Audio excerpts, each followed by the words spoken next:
그 남자는 나에게 바래다 달라고 한다. 이지민. 그러니까 나는 카프카만큼 나쁜 남자를 사랑했던 것이다. 카프카는 한 여자와 2번 약혼하고 결혼은 안 했다. 바로 그런 놈을 나쁜 놈이라고 하는 거다. 여자에게 헛된 꿈을 꾸게 하는 남자는 나쁘다. 그러나 유감스럽게도 그런 이들은 대부분 카프카처럼 이 세상에 하나밖에 없는 멋진 존재들이다. 그도 그랬다. 그가 얼마나 근사한지를 설명하자니 그 많은 매력 가운데 무엇부터 꺼내야 할지 모르겠다. 하지만 훌륭한 집은 화장실만 묘사해도 얼마나 좋은지 알 수 있다고 하지 않나? 그의 매력을 알리기 위해 모든 것을 이야기할 필요는 없을 것 같다. 아마 그의 손 하나로도 충분하리라. 손에는 운명이 숨어 있다. 관광지의 안내도처럼 헷갈리는 손금을 두고 하는 소리가 아니다. 누군가의 손을 잡고 눈을 한번 감아보길 권한다. 쾌활한 손도 있고 순종적인 손도 있고 상처받은 손도 있다. 손에는 성격이 있고 표정이 있다. 손은 끊임없이 선택을 하고 그것들이 모여 운명이 된다. 그를 처음 본 날을 기억한다. 나는 그를 보자마자 너무 놀라고 창피해 고개를 숙였다. 첫눈에 반했다는 사실을 들키고 싶지 않았기 때문이다. 내 시선이 겨우 그의 얼굴로부터 도망친 곳에 바로 그의 손이 있었다. 나는 여태까지 그렇게 멋진 손을 본 적이 없다.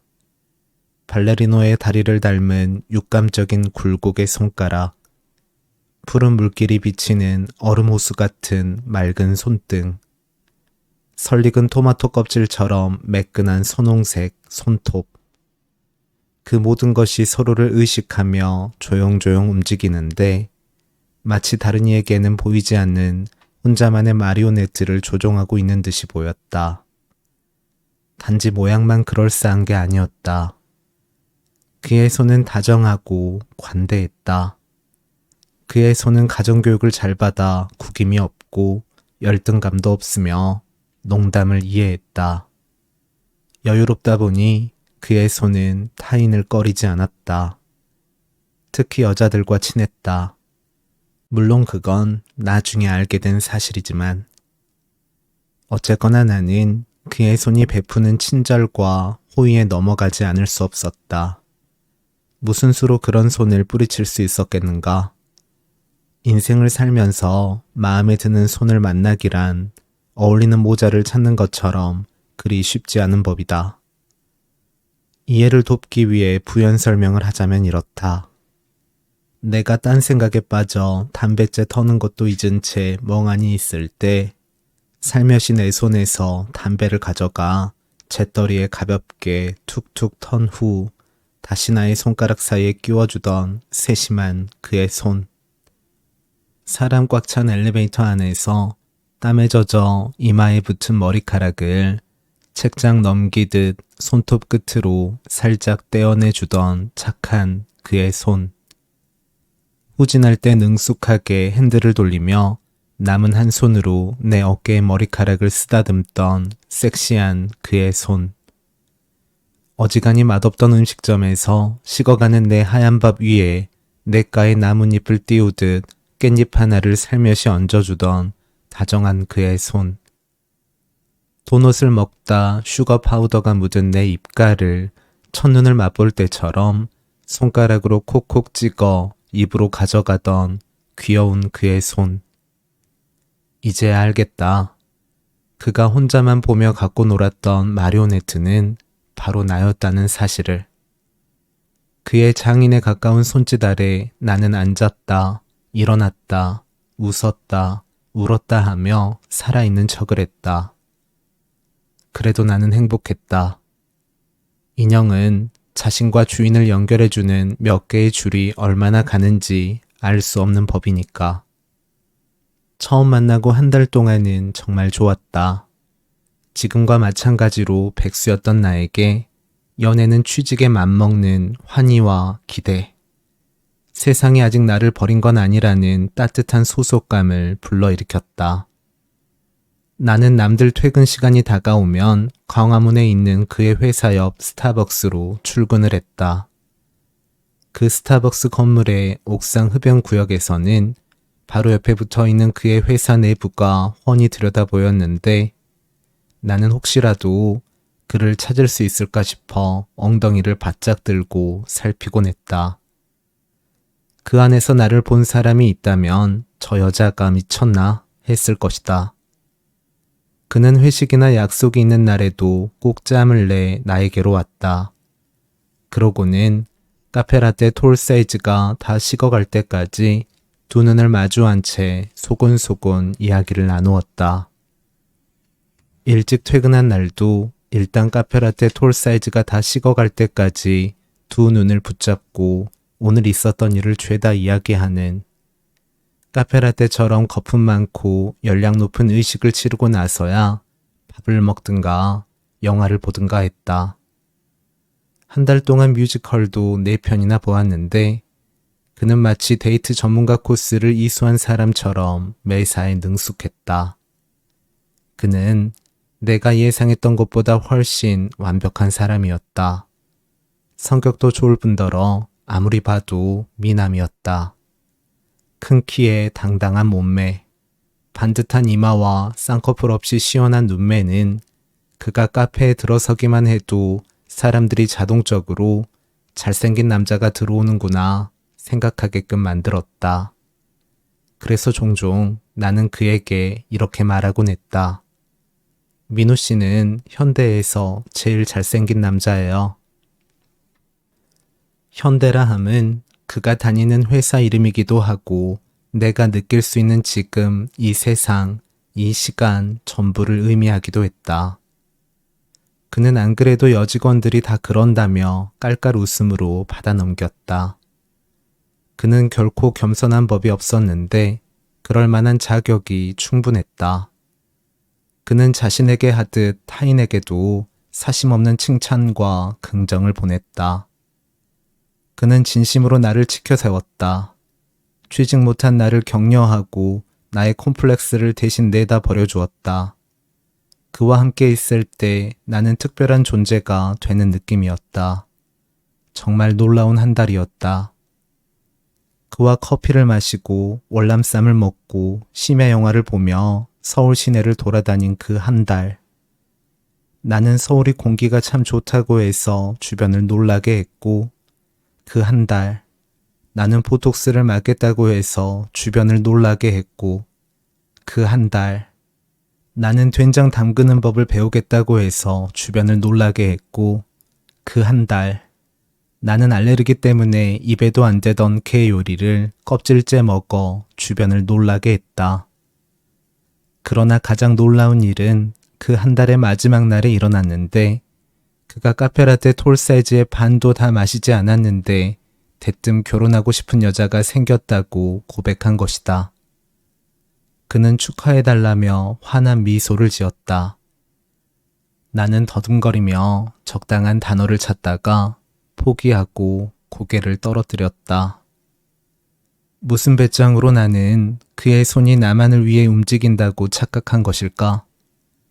그의 손은 컴퓨터 자판을 두드리는 일도, 머리를 긁다가 코로 가져가는 일도, 밥을 먹다 상위에 밥알을 튕기는 일도, 핸드폰 문자 메시지를 1분에 10개씩 보내는 일도 얼마든지 내 허락 안 받고 할 수 있는 손이었다.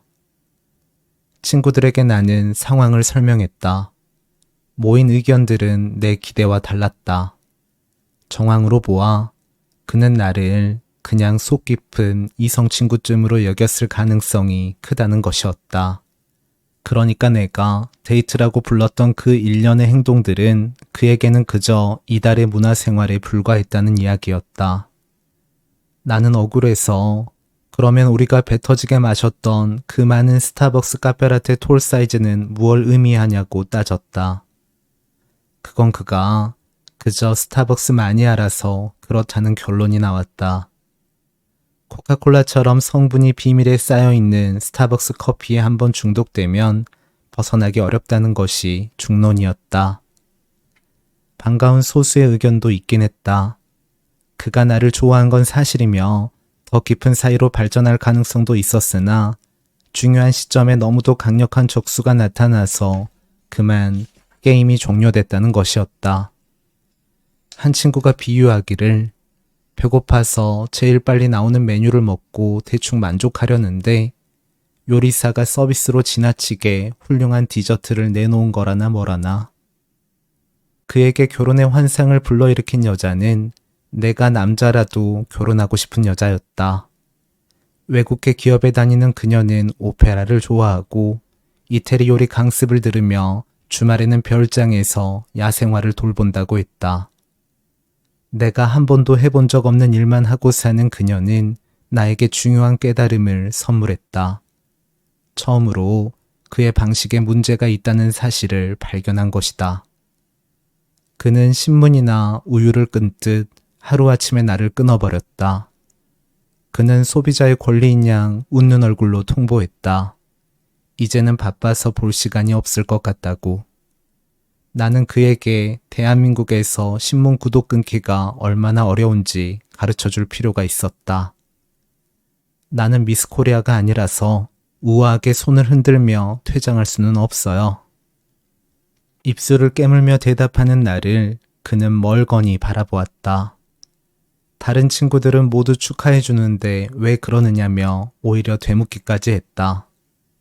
나는 그들 중 여자 몇은 지금 집에서 울고 있을 거라고 일러주었다. 그는 난처한지 연신 머리를 극적이며 미소 지었다.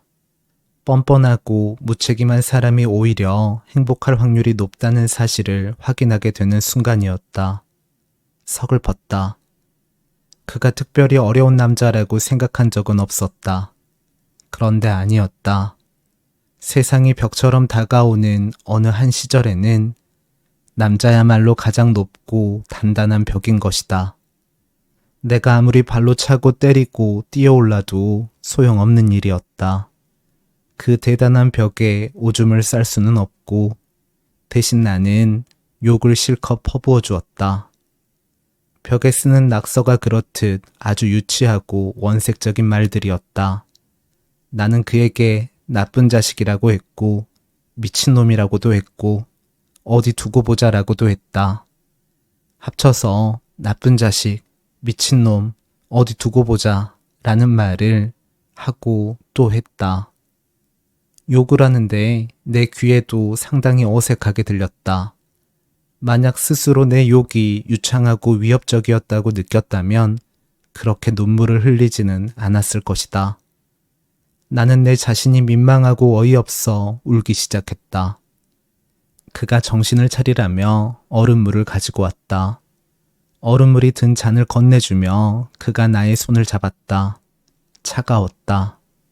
그의 손은 얼음도 놀랄 정도로 차가웠다. 나는 자리에서 일어났다. 그리고 뒤도 안 돌아보고 뛰기 시작했다. 아주 빠른 속도였다. 창피를 당하면 누구나 달리기를 잘하게 되니까. 그렇게 차가운 사람한테 버림받았다는 사실을 나는 다른 이들에게 들키고 싶지 않았다. 나의 초라한 현실까지 보태어 이 세상을 더욱 쓸쓸하게 만들고 싶지는 않았기 때문이다. 시련은 카페라떼만 먹는 사람이 에스프레소 더블만 있는 나라에 살게 됐을 때처럼 헛물 올라오는 고통을 일으켰다. 나는 하루 종일 누워 현대에서 제일 잘생긴 남자를 생각했다. 별나게도 별것 아닌 질문들만 떠올랐다. 점심 메뉴는 뭐였을까? 어느 주유소에서 기름을 넣었을까? 비누 거품으로 면도를 하진 않았겠지? 걔한테 구충제는 먹였나 몰라. 그러고 보니 그의 일상에 대해 그리 깊이 알지 못했다는 결론이 나왔다. 어쩌면 그가 진짜 삶은 집에 꼭꼭 숨겨놓은 채 나를 만난 게 아닐까 하는 의심까지 들었다. 여러 이유로 그를 계속 원망했지만 그리운 마음은 여전했다. 그러나 직업도 없고 머리숱도 적은 여자의 실패한 연애가 세상의 박정스러움에 한몫을 할까 두려워 나는 꾹 참았다. 다행히 세상을 향한 나의 작은 노력은 보상을 받았다. 그와 헤어지고 나서 2달이 지난 어느 오후였다. 그에게서 전화가 왔다. 예의 바르고 평범한 안부 전화였는데 그의 목소리를 듣자마자 내 2귀가 뾰족 섰다. 그것은 분명 애인 있는 남자의 목소리가 아니었다. 그런 거 하나는 내가 잘 알았다. 그는 그 여자와 결혼을 미루고 서로 떨어져 시간을 좀 갖기로 했다며 친절히 그간의 일을 설명해 주었다. 그리고 얼마 전 교통사고가 나서 팔이 좀 아프다면서 귀여운 목소리로 엄살을 부렸다. 나는 내 방 천장이 깜짝 놀랄 정도로 벌쩍 일어났다. 그리고 곧장 택시를 타고 그의 회사 앞으로 갔다. 어때요? 이종격투기 선수 같죠? 그는 왼쪽 팔목에 바게트 모양의 깁스를 하고 있었다. 그의 얼굴은 그 바게트를 찍어 먹기 딱 좋은 누런 감자 수프 같았다. 그는 지치고 힘들어 보였다. 내가 없는 사이 중요한 일이 그의 인생 위를 지나간 것 같았다. 그는 상처를 입었고 나는 그의 손을 볼 수 없게 되었다. 갑자기 초조하고 다급한 마음이 솟구쳤다. 비참하더라도 그의 옆에 있었으면 좋았을 걸 후회가 들었다. 나는 다시 발동 걸린 간절한 눈빛으로 그를 보았다. 그는 웃으며 딴전을 벌였지만 역시나 부담스러워하는 눈치였다. 나는 그를 안심시키고 싶었다. 정말이지 나는 무리한 애정을 원하지는 않았다. 그저 그와 함께 있고 싶을 뿐이었다. 거절당하지 않을 핑계가 필요했다. 나는 그가 엉성하게 메고 있는 검은색 발리 서류 가방을 빼앗았다. 그리고 다짜고짜 앞장서며 단호하게 명령했다. 그 손으로 무슨? 가요. 내가 집까지 바래다 줄 테니까. 그를 처음으로 바래다 주던 날을 기억한다. 처음 학교 교문에 들어서던 날처럼, 처음 생리대를 사기 위해 약국문을 넘던 날처럼, 처음 비행기를 타러 게이트에 발을 디디던 날처럼 내 귀에는 그날의 내 발소리가 생생하다.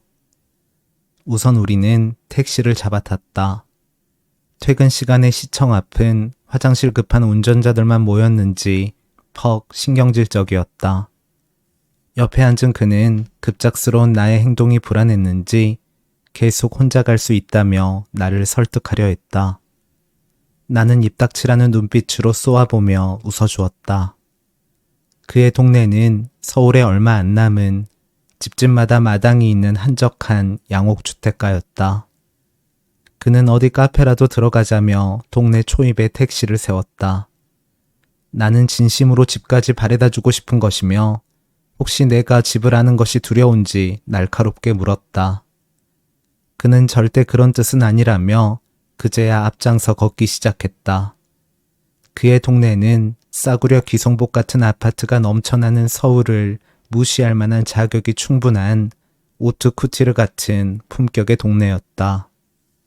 주유소와 은행을 지나 편의점과 빵집 사이로 들어가면 사진관과 과일가게와 분식집과 전파사가 있고 약국 옆 지물포를 끼고 돌면 좀 더 좁은 골목이 나타나는데 연두빛 나무 간판을 단 꽃집이 다소 곳이 앉아있고 그 양옆으로는 도자기를 파는 카페와 멋진 퀼트숍이 크림색 조명을 달고서 졸고 있다. 쭉 더 걸어 올라가면 그의 단골 비디오 가게와 보일러 대리점, 남자들이 고문당하는 모양처럼 양복 바지들이 거꾸로 주르르 매달려 있는 세탁소가 나타나고 다시 골목은 이어진다. 상점들은 대부분 오래된 간판을 달고 있었는데 그 동네 사람들이 얼마나 고집있고 까다로운지 말해주고 있었다. 거참, 여자가 집까지 바래다 주는 건 처음인데?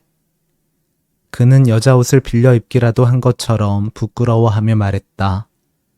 걷다 보니 어느새 그는 어릴 때부터 살아온 이 동네의 관광 가이드가 되어 이 길 저 길을 안내하고 있었다.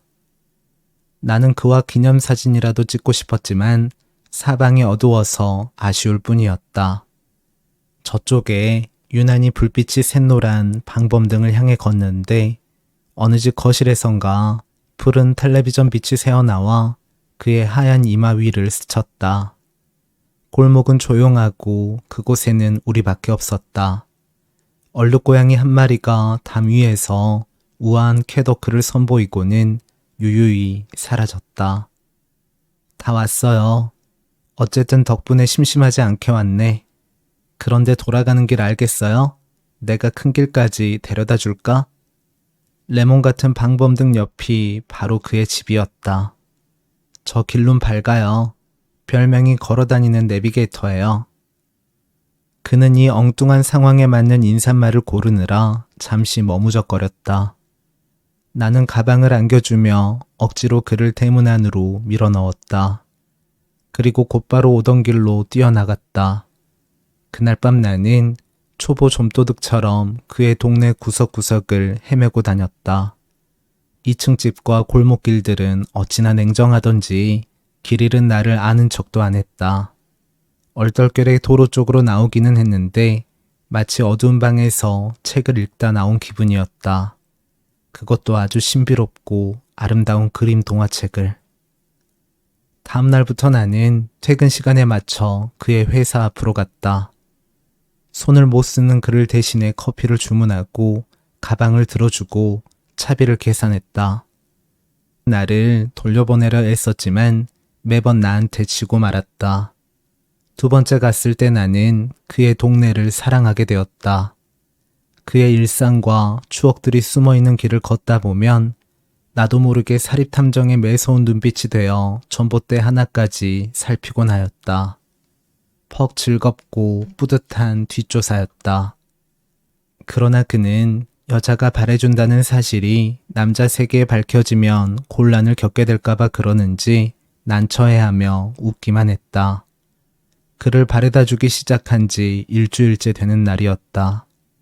야근에 지친 그가 다리를 끌며 회사에서 나오는데 비가 쏟아지기 시작했다. 택시가 잡히지 않아 우리는 지하철을 탔다. 그의 동네에 도착할 때쯤 비는 조용히 그쳤다. 우리는 미역처럼 검게 젖어있는 골목길을 걸었다. 집 앞에 다다르자 그가 나를 향해 돌아섰다. 그는 꽉 끼는 바지를 입을 때처럼 힘겨운 한숨을 내뱉으며 말했다. 선숙 씨, 저번에 선숙 씨한테 욕먹고 나서 생각해봤어요. 내 태도에 문제가 있다고 여자들한테 이야기 많이 들었거든요. 하지만 내가 그런 사람인걸요. 또 선숙 씨를 실망시킬 생각하면 나 속상해요. 앞으로 회사 일도 바빠지고 그러면 만날 시간도 없을 거고 이제 그만 오세요. 다정하고 차분한 어조였다. 그는 철없는 남자였다. 하지만 농담보다는 진담에 더 소질이 있었다. 그는 진심으로 나의 마음을 헤아리고 용기를 내어 말하는 것이었다. 나는 민망해 고개를 숙였다. 그는 한쪽 손을 재킷 주머니에 집어넣고 있었는데 나에게 잘 가라고 몰래 손짓하고 있는 것 같았다. 나는 횡설수설 떠들기 시작했다.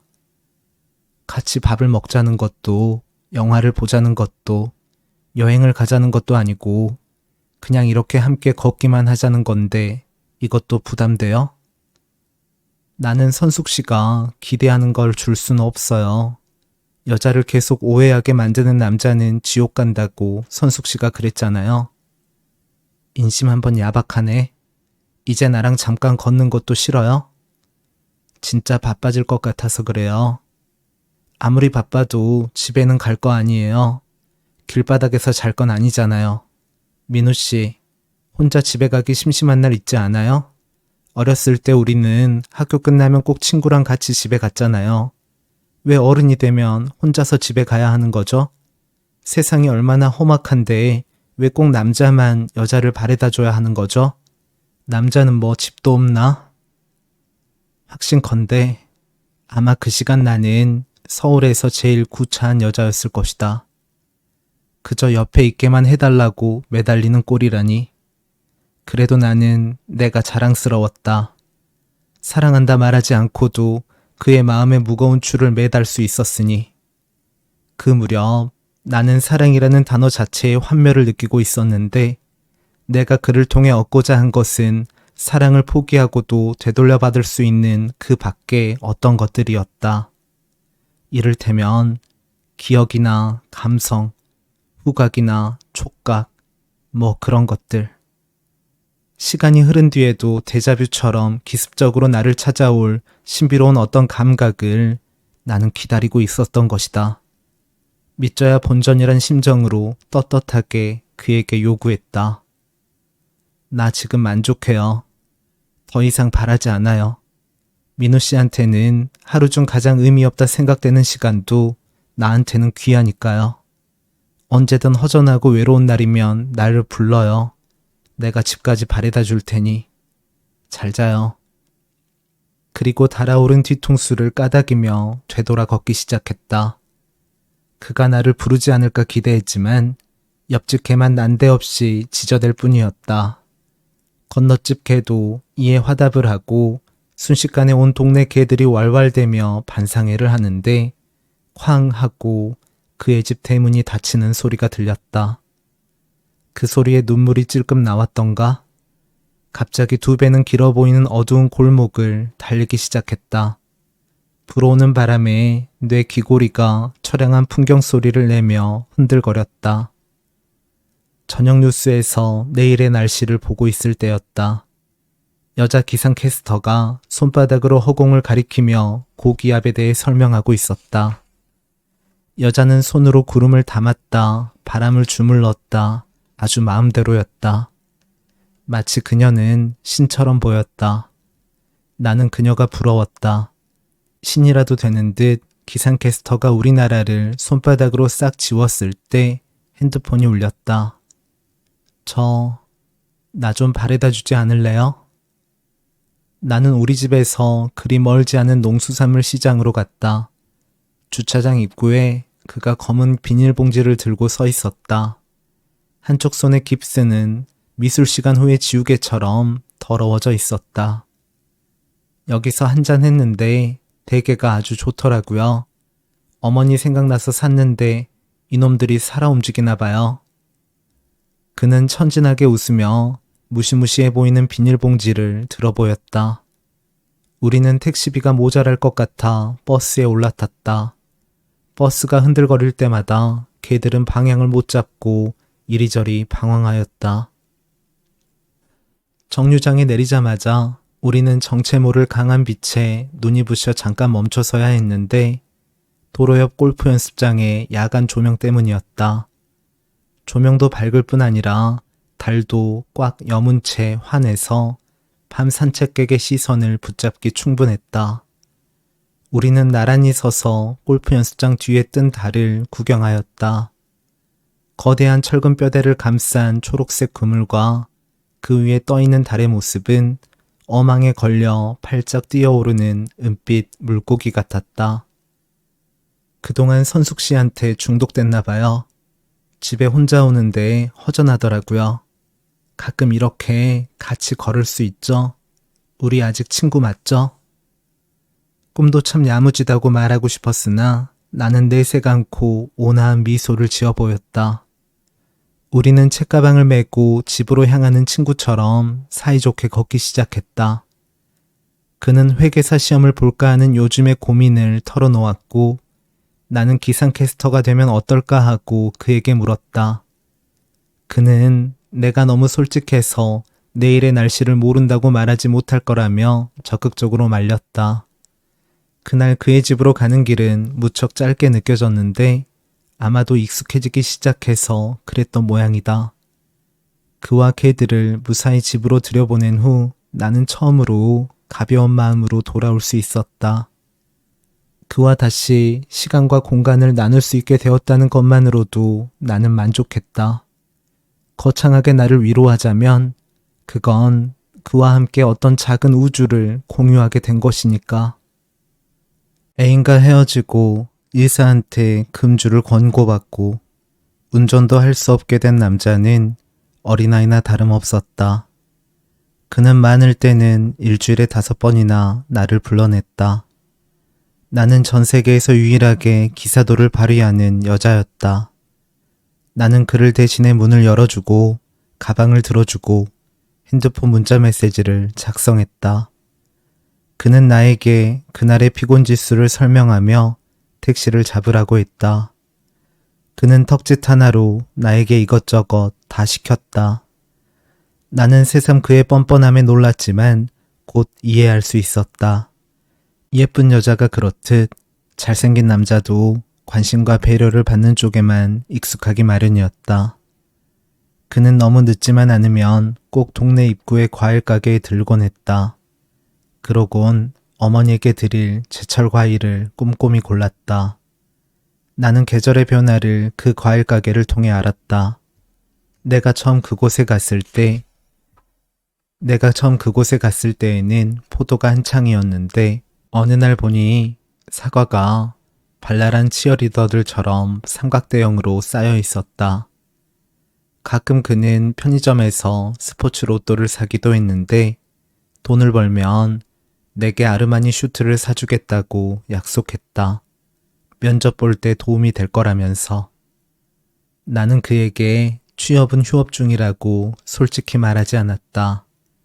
어쩌다 보니 나는 남의 사정을 깊이 살피지 않는 그의 이기적인 순수함에 동조하다 못해 그것을 동경하게 된 것 같았다. 나는 그의 동네 골목길을 걷는 게 좋았다. 정원을 가진 2층의 양옥주택들은 아파트와 달리 집집마다 여유로운 산소와 바람과 나뭇잎을 가지고 있었다. 그의 집도 지하주차장과 넓은 잔디마당을 가진 2층 양옥주택이었는데 담이 꽤 높아 2층의 불빛밖에 볼 수 없었다. 우리 아버지 서재. 내 방은 여기서 안 보여. 나는 아쉬워서 대문에 붙어 마당을 훔쳐보았다. 어둠 속에 정원수들이 웅크린 채 무리지어 자고 있고 흰색 철제 테이블 위에는 낙엽들이 떨어져 있었다. 비밀의 화원인 양 나는 설레어 그곳을 바라보았다. 언젠가 그가 들어가서 차라도 마시지 않겠냐고. 물론 형식적으로 물은 적이 있었는데 나는 절대 그럴 수 없다며 과하게 펄펄 뛰었다. 물론 마음이야 그를 따라 영원히 그 안으로 들어가 살고 싶었으나 그럴 수 없었다. 친구들은 나를 이해하지 못했다. 도대체 무슨 의미가 있느냐며 한심해했다. 이미 끝난 남자와 그것도 얼굴값 하기로 소문난 얄미운 남자랑 만나서 밥을 먹는 것도 아니고 잠을 자는 것도 아니고 그냥 단지 집까지 걸어가기만 한다니 여자 망신이라고. 당장 그만두라며 친구들은 혀를 찼다. 한 친구는 내 손을 잡고 진지하게 물었다. 도대체 너는 지치지도 않느냐고. 나는 대답했다. 집으로 가는 길은 으레 지치기 마련이라고. 어쩌면 자신이 사랑하는 방식을 이해하는 것이 사랑의 전부인지도 모르겠다. 이미 상대는 정해졌고 마지막은 어차피 알 수 없다. 그 불안한 과정을 견디거나 즐기거나 선택은 각자의 몫인 것이다. 사실 나도 나의 판단에 확신이 넘치는 것은 아니었다. 단지 그를 바라보는 것으로 만족한다. 이것은 내가 할 수 있는 최고의 위선과 가식의 말이었다. 그러나 그런 한심한 연애를 펼치고 있는 나였지만 한 가지는 자신할 수 있었다. 적어도 나는 나 자신의 위선은 알고 있었다. 행복한 연애와 편한 연애를 착각할 염려는 없었던 것이다. 물론 그도 마찬가지였다. 그는 생각보다 영리한 사람이었다. 주위의 우려와는 달리 나의 어설픈 행위의 가치를 발견한 사람은 바로 그였으니까. 그날 항상 가던 길로 걷고 있는데 그가 갑자기 오늘은 다른 길로 가보자며 내 손목을 잡아 끌었다. 나는 그를 따라 처음이라 더 길게 느껴지는 어느 골목으로 들어갔다. 그가 멈춰선 곳은 놀이터 옆으로 난 작은 오르막길 앞이었다. 어디선가 한 번은 본 듯한 평범한 길이었다. 그는 어느 집 대문 앞 계단에 털썩 앉았다. 나도 그 옆에 앉았다. 자정이 넘은 시간이라 지나가는 사람도 없고 집집마다 불이 꺼져 있어 골목길은 어두웠다. 근처 고양이들이 금방 짝짓기를 마쳤는지 뜨겁고 아쉬운 울음소리가 담을 타고 울려 퍼졌다. 어디선가 아름다운 향기가 날아왔다. 그 향기가 어디서부터 날아오는지 궁금해 나는 그가 바라보는 쪽으로 고개를 돌렸다. 그는 건너편 집을 바라보고 있었다. 오래된 돌담에 곡선 장식의 하얀 철제 대문과 그 위로 아련한 크림빛깔의 조명등을 갖춘 아주 멋진 집이었다. 그는 마치 영화 속 장면에 푹 빠진 사람처럼 그 집을 멍하니 바라보았다. 아는 사람 집이에요? 어때요? 우리 동네에서 가장 예쁜 집인데 옛날부터 집에 들어가기 싫은 날이면 괜히 빙 돌아서 이 집 앞을 지나곤 했어요. 내가 어렸을 때부터 저렇게 하얀색 페인트 칠이 되어 있었는데 한 번도 더 더러워진 모습을 본 적이 없어요. 이렇게 저 대문을 보고 있으면 저 집 사람들은 지금 무얼 할까 자꾸 상상하게 되더라고요. 왠지 저 집 사람들은 세상 밖으로 한 발자국도 움직이지 않고 저 집 안에서 그 모습 그대로 영원히 있을 것 같더라고요. 첫사랑이 살던 집이구나. 에? 내가 대뜸 묻자 그가 놀라서 말을 더듬었다. 나는 눈에 불을 켜고 다시 그 집을 바라보았다. 첫사랑의 추억을 되돌리기에 그보다 더 완벽한 장소는 없을 듯 했다. 살다 집의 질투를 느끼기는 처음이었다. 도도하고 청순한 어떤 소녀를 닮은 그 집의 머리끄댕이를 잡고 내숭 떨지 말라고 혼내주고 싶었지만 일단 참기로 했다. 그는 진심으로 미안한 미소를 지으며 내 시선을 피했다. 그가 당황하는 모습은 처음이었다. 그 순간 우리 앞으로 한 소년이 지나갔다. 짝사랑하는 소녀의 집 앞을 서성이는 그 짙은 갈색 머리의 소녀는 바로 그였다. 다시는 가질 수 없는 소년의 분홍빛 뺨과 달큼한 땀내가 밴 하얀 목덜미를 그는 마냥 그리워하며 바라보았다. 그제야 나와 그리고 소년이 왜 이곳에 있는지 이유를 알 것 같았다. 우리는 기억 속으로는 걸을 수 없다. 그러나 그 기억을 간직한 길 속으로는 걸을 수 있다. 나는 질투를 멈추고 주변을 바라보았다. 그는 어느 순간 무척 슬펐을 것이다. 넓은 줄만 알았던 골목길이 좁아 보이기 시작하면서 우리는 어른이 되니까. 어른에게만 시간이 빠르게 느껴지는 이유는 어린아이처럼 많이 걷고 달리지 않기 때문이다. 걷지 않으니 추억이 없고 그래서 늙는 것이다. 바람과 공기의 입자 속에 숨은 시간의 힘을 느끼기 위해 여기까지 온 그를 나는 흐뭇하게 바라보았다. 나는 확신할 수 있었다. 행여 그가 이 동네를 떠난다 해도 그리움은 놓지 못할 거라고. 나는 그의 가슴 속 지도를 들여다보았다. 거기에 그가 지나온 수많은 길들이 있었다. 그 중에는 첫사랑 소녀에게 가는 이 길도 선명하게 그려져 있었다. 그리고 그 옆에는 자세히 들여다보면 실처럼 아주 가느다란 어떤 길도 존재했다. 내가 그를 바래다 주던 어느 밤의 평범한 그 길이. 연인을 집까지 바래다주는 행위의 역사는 확실히 결혼보다는 오래됐다. 오랜 세월 인종과 언어를 넘어 온 인류가 쭉 행해온 관습처럼 목적은 단 하나였을 것이다. 남자가 여자를 집까지 바래다준다. 이 행위의 의미는 너를 무사히 집에 들여보내겠다가 아니라 언젠가 너와 함께 집으로 들어가야겠다이다. 나도 그랬다. 아니다. 그렇지 않다. 돌이켜보면 언젠가 우리가 헤어지리라는 사실을 나는 알았던 것 같다. 나는 알았다. 그가 내 얼굴과 이름을 어느 날 갑자기 밥 먹다가도 잊어버릴 수 있다는 것을.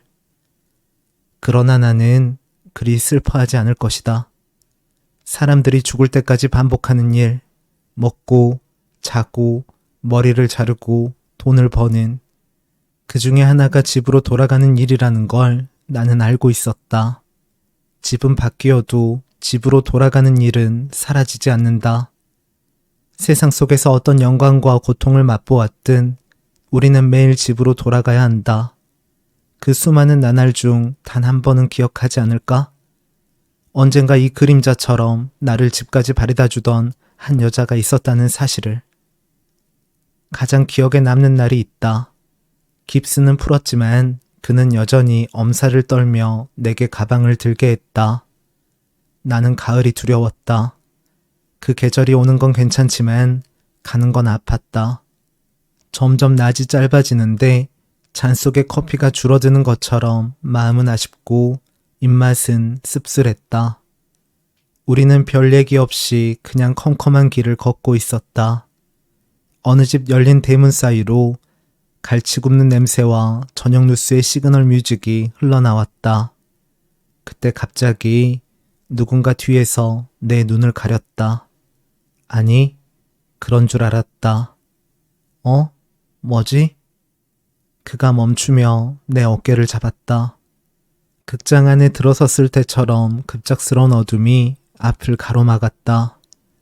우리는 조심스레 발을 내디디며 주위를 살폈다. 온 동네가 정전이 된 것이었다.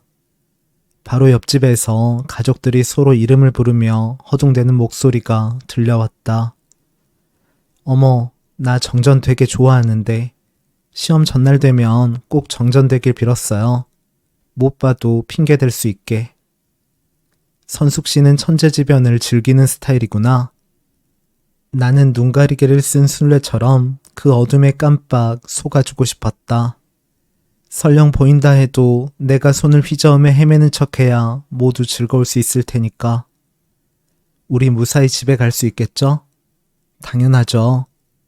우리는 서로의 팔을 꼭 붙잡고 다시 걷기 시작했다. 내가 뭔가를 밟자 그는 개똥이 확실하다며 나를 놀렸다. 우리는 별것 아닌 일에도 소리를 지르며 깔깔 웃었다. 어느새 집집마다 창밖으로 촛불의 노란 빛이 새어나오고 있었다.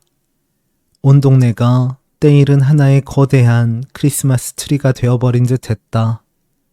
밤하늘은 더 이상 뿌연 회색빛이 아니었다. 아주 깊은 푸른빛이었다. 그 손이 나의 손을 찾았다. 그의 손은 차갑지도 뜨겁지도 않았다. 갑자기 그토록 좋아하던 그의 손이 어떻게 생겼는지 생각나지 않았다. 나는 그의 손을 보기 위해 멈칫하다 그만 그의 발을 밟고 말았다. 미안해요. 있는지 몰랐어요. 아니, 나한테 발이 있다는 사실을 몰랐단 말이야? 그는 웃으며 놀렸지만 나는 웃을 수 없었다. 정말로 그에게 발도 있다는 생각은 한 번도 못했으니까.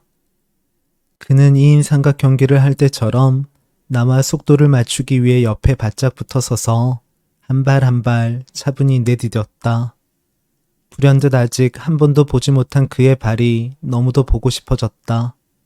그의 손처럼 아름다울까? 그의 손처럼 친절할까? 그의 무게를 감당하느라 얼마나 지쳐 있을까? 이제 곧 집에 도착하면 편히 쉴 수 있겠지? 나는 깨달았다. 매일 밤이 아쉽기만 한 나의 발걸음을 지켜본 이는 그도 아니고 그의 손도 아니고 바로 그의 두 발이었음을. 그에게서 전화가 왔다. 이제 다시 운전을 할 수 있다고. 그러니 앞으로 바래다 주지 않아도 될 것 같다고. 나는 알았다고 대답했다. 겨울이 시작되고 있었다. 여자 기상캐스터는 털모자를 쓰고 나와 손짓 몇 번으로 동해안에 첫눈이 내리게 했다. 그는 정말로 나를 찾지 않았다. 나도 그를 찾지 않았다. 그가 그리울 때면 그의 동네에 가볼까도 생각했지만 의미 없는 일이었다. 모든 것이 엉망이었다. 나는 사랑했으나 사랑받지는 못했다. 나는 열심히 공부했으나 돈은 벌지 못했다. 나는 정답을 풀었으나 문제는 알지 못했다. 나는 뒤처져서 세상을 바라보았다. 사람들은 나를 이해하지 못했지만 나는 그들을 이해했다. 나는 그들의 염려를 덜어주고 싶었다. 한 사람이 살아가는 방법은 결국 그 사람만의 특허품이라는 것을 그들에게 꼭 알려주고 싶었다. 성질 급한 여자들이 애꿎은 토끼털 잠바를 입고 나오는 계절이 되었다. 나는 낡은 모직 재킷을 입고 11월 오후에 신사동 가로수길을 걷고 있었다. 광고회사에 다니는 선배한테 일거리를 부탁하고 돌아오는 길이었다. 나는 발에 걸리는 낙엽들을 아그삭아그삭 밟으며 걸었다. 사전이나 찬송가를 한 장 한 장 찢을 때와 비슷한 소리가 나서 기분이 좋았다. 어느 카페 앞 오늘의 메뉴를 써놓은 칠판 옆에서 검은 에이프런을 두른 요리사가 담배를 피우고 있었다. 나는 그 옆에 서서 메뉴를 한번 쭉 소리내어 읽은 다음 몸을 돌렸다. 이상했다. 내 앞에 펼쳐진 상황이 쉽게 받아들여지지 않았다. 건너편 거리에 낯익은 모습이 서 있었다. 그였다. 짙은 회색의 트렌치코트를 입은 그가 두 손을 주머니에 폭 담근 채 상점 앞을 기웃거리고 있었다. 그가 내 쪽으로 돌아섰을 때 나는 손을 흔들었다. 이름을 부르려는데 갑자기 장난기가 발동했다. 나는 길을 건너지 않고 그를 미행했다. 차가운 바람 사이로 환한 햇살이 쏟아지자 그는 눈을 찡그리며 하늘을 올려다보았다. 햇살을 고깔모자처럼 머리에 쓰고 그는 다시 걷기 시작했다. 나는 건너편에서 그를 따라 걸었다. 마치 냇가에 종이배를 띄우고 그것을 놓칠세라 뛰어가는 아이처럼 나는 조바심을 내며 쫓아갔다. 토요일이었다. 데이트가 있는 게 분명했다. 그는 상점들을 일일이 구경하며 산책하듯 걸었다. 떡집 앞에 한참을 서 있더니 플랫슈즈 상점 앞에서는 실실 웃기도 하고 빈티지 로봇과 인형을 파는 가게 앞에서는 심각하게 고개를 갸웃거리기도 했다. 그는 카드 인사말처럼 예쁜 간판들을 읽으며 혼자 놀고 있었다. 산부인과를 지날 때에는 지나가는 임산부의 배를 유심히 쳐다보기도 했다. 데이트는커녕 하도 심심해서 하늘에서 바위라도 떨어지기를 기다리는 것 같았다. 서먹했다. 낯선 동네에서 그를 만나면 안 된다는 법도 없는데 나는 서운했다. 뭐랄까? 그 기분은? 제일 좋아하는 티셔츠라 아까워 입지도 않았는데 친구가 똑같은 옷을 입고 나타났을 때 느꼈던 낭패감과 비슷했다. 갑자기 도로에서 신랑이 하는 소리가 들렸다. 승용차끼리 가벼운 접촉사고가 일어난 모양이었다. 지나가던 행인들이 하나둘씩 모였다. 빠르기도 하지. 그는 벌써 도로로 나가 진지하게 사고 현장을 관찰하고 있었다. 차들이 멈춰선 사이로 나도 몰래 끼어들어갔다. 그와 나는 두 차선을 차지하고 서로 얽혀있는 세 대의 승용차를 사이에 두고 마주서게 되었다. 웨이터를 부르듯 이름을 부르면 금방 알아볼 수 있는 가까운 거리에 우리는 있었다. 나는 그를 보았고 그도 나를 보았다. 그러나 그곳에 내가 있다는 사실을 그는 알지 못했다. 앞에서 발짝발짝 뛰는데도 그는 눈길조차 주지 않았다. 처음에는 장난을 치는 거라 생각했다. 그런데 아니었다. 그는 정신을 온통 차 주인들의 말다툼에 빼앗기고 있었다. 슬슬 오기가 솟았다. 이렇게 뜨거운 눈길로 쏘아보고 있는데 설마 끝까지 저러지는 않겠지. 그런데 그랬다. 내가 눈두덩이에 경련이 일 정도로 노려보는데도 그는 꼼짝하지 않았다. 나쁜 자식, 여기 좀 보란 말이야. 내가 여기 있잖아. 나는 속으로 숫자를 세었다. 30을 셀 때까지 나를 보지 못하면 나도 더 이상 그를 보지 않겠다고. 다시는. 1분의 반은 생각보다 짧았다. 나는 뒷걸음질쳐 그곳에서 도망치기 시작했다. 눈물이 나왔다. 시원하고 싱거운 눈물이었다. 1분의 나머지 반을 세면서 나는 그가 나를 알아보지 못한 이유를 깨달았다. 그에게 나는 언제나 집으로 가는 길 위에서만 존재하기 때문이었다. 섭섭할 까닭이 없었다. 오히려 홀가분하기도 했다. 나는 그를 떠나보내기로 결심했다. 나의 종이배는 어떻게 됐을까? 나뭇가지나 바위에 걸리지 않고 무사히 물살을 헤쳐 바다에 이르렀을까? 그를 마지막으로 만난 날은 첫눈이 온 다음 날이었다. 즉, 기다리던 일이 별거 아니라는 현실을 깨닫게 되는 그런 날이었다. 우리는 카페라떼를 마시며 날씨 이야기를 나눴다. 그가 뜸을 들이더니 입술에 우유 거품을 달고서 고백했다. 다시 그 여자와 만나게 됐다고. 결혼도 곧 있으면 하게 될 것 같다고. 입을 다물면서 그는 눈을 감았다. 내가 의자라도 집어던질까 마음의 준비를 하는 것 같았다. 나는 꼭 결혼하기를 바란다고 진심으로 축하해 주었다. 내 말이 떨어짐과 동시에 그는 입술을 핥으며 환하게 웃었다. 내 말이 떨어짐과 동시에 그는 입술을 핥으며 환하게 웃었다. 역시 나밖에 없다며 치켜세우는데 역시 그다웠다.